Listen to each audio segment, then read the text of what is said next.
Hello again and welcome back to another session of Commerce Class with me Suman Rathore. Friends, from today we are going to start with the practical portion of accounting. And in that, the very first step is to know how to frame an accounting equation. But before moving further, let us first understand what is an accounting equation. So accounting equation is basically a formula or an equation which says that assets should always be equal to liabilities plus capital. It is actually based on the dual aspect concept of accounting, which says that for every debit there should be a credit of equal amount and for every credit there should be a debit of equal amount. Or we can say that every transaction has two-sided effect, either on the same side of the accounting equation or on both the sides of accounting equation with the same amount. So let us go and understand the concept properly on board. So, as stated earlier, accounting equation says that assets should always be equal to liabilities plus capital.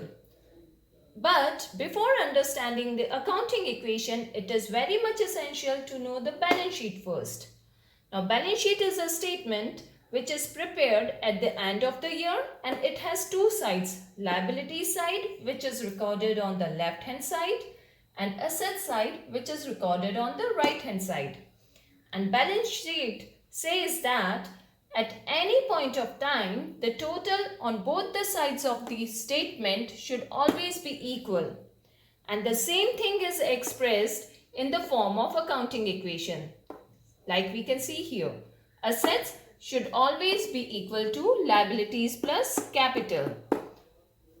Now, let's take an example of accounting equation to understand how to frame an accounting equation.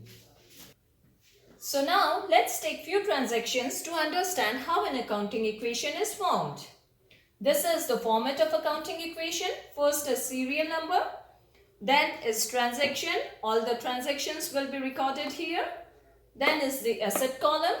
We have kept this column wide because we have to make separate column for all the types of assets as per the requirement of the question. Then is liabilities column and capital column. Okay, so let's start the question. First transaction is started business with cash rupees 50,000. So here what is coming in the business? It's cash. So we have to create a cash column here on the asset side because cash is considered as assets of the business.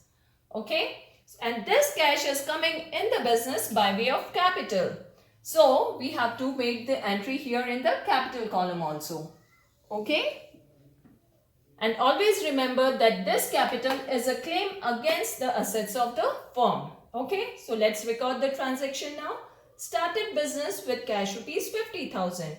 So cash is coming in the business, 50,000 here, and this cash is coming in the business by way of capital. So we'll record this 50,000 here also in the capital column. Okay. And after every transaction, we have to make an equation. Okay, so after this transaction, time to make the equation. So we are making an equation here. 50,000 here in the cash column. Okay, and 50,000 here in the capital column.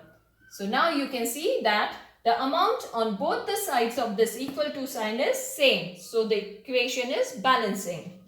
Okay, so the second transaction, purchase goods for cash rupees 10,000. Now here in this transaction, what is coming in the business? It's goods worth rupees 10,000, and these goods are called stocks in business language. Okay, so we'll create a column with the name stocks here on the asset side because goods are considered as assets of the business. Goods worth rupees 10,000 are coming in the business. Okay, and these goods are coming in the business by paying cash rupees 10,000. So we'll deduct 10,000 from the cash column here on the asset side. Okay, now again time to make the new equation. So we'll make the new equation. 50,000 minus 10,000, that is 40,000 here on the cash column. Then 10,000 here in the asset stock column. And then 50,000 here in the capital column. Now again you can see that the equation is balancing, 50,000 here and 50,000 here. So it is balancing. Third transaction, purchased furniture for cash rupees 8,000. So now here in this transaction, what is coming in the business? It's furniture worth rupees 8,000. So we'll make another column here on the asset side with the name furniture, and furniture are also considered as assets of the firm. Okay, so furniture worth rupees 8,000 is coming in the business.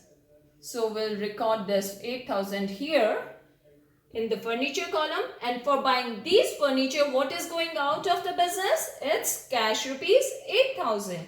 So we'll deduct this 8,000 from the cash column here. Okay. Now again time to make the new equation. So let's make it. Okay. 40,000 minus 8,000, that is 32,000 here in the cash column.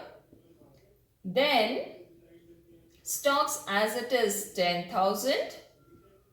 Then furniture 8,000. Okay. Then capital as it is 50,000 here in the capital column. Now again you can see that the equation is balancing, 50,000 on both the sides. Fourth transaction, purchase goods on credit worth rupees 5,000. Now here we are purchasing goods worth rupees 5,000. So what is coming in the business is goods worth rupees 5,000. But for buying these goods, we are not paying in cash, but we are agreeing to pay to the supplier on some future date. So we are creating creditors for the firm. Okay, so we'll make a creditors column here on the liabilities side because creditors are considered as liabilities. Okay, so let's make the column here on the liabilities side with rupees 5,000. Okay, because we have purchased goods worth rupees 5,000 on credit. Time to make the new equation again. So let's make it 32,000 as it is, because we have paid in like on credit. Then again 10,000 plus 5,000, it's rupees 15,000 stock. Okay, then 8,000 furniture as it is, then 5,000 creditors that we have created just now, and 50,000 capital as it is. Okay, so now again you can see that the equation is balancing. It's 55,000 on both the sides of this equal to sign. So we are doing it right till now. Next equation, next transaction, sold goods for cash rupees 10,000. Now here in this transaction we are selling goods. So stocks are going out of the business. Stocks are going out of business worth rupees 10,000. So we will deduct 10,000 from here in the stock column. So stock is going, goods are going. But what is coming in the business by way of selling? It's cash rupees 10,000. So we'll add this 10,000 here in the cash column. Now again time to make the new equation. So it's 42,000 here on the cash column. Then 15,000 minus 10,000, that is rupees 5,000 here in the stock column. Furniture will remain intact, so it's as it is. Then creditors 5,000 as it is, and this capital 50,000 as it is. Okay, So now again you can see that the equation is balancing. 55,000 here and 55,000 here. So it is balancing. Okay.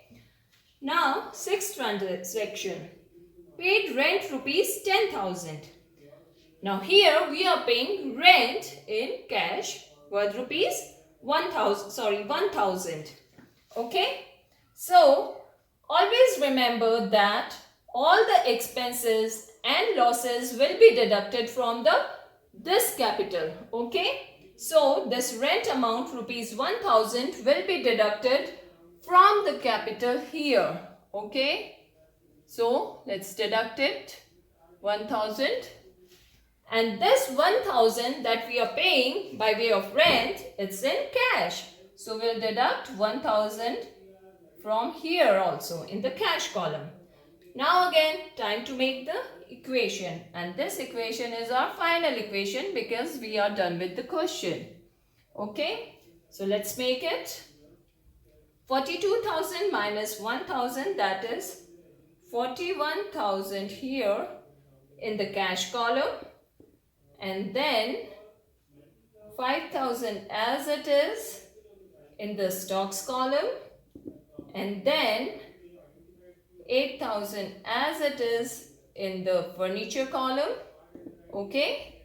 Then 5,000 here in the creditors column, and 50,000 minus 1,000, that is 49,000 here in the capital column. Okay. So now let's check whether we have done it right or not. It's 49 plus 5, that is 54,000 here on the liability side. And here 41 plus 8,000 plus 5,000. Here also it is 54. So the equation is balancing. So it proves that we have done the accounting equation problem all right. So that was just an introduction that how an accounting equation is formed. In our next session, we'll take some practical problem from the book and we'll solve it.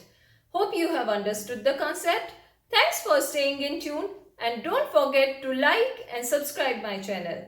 Thank you and goodbye for now.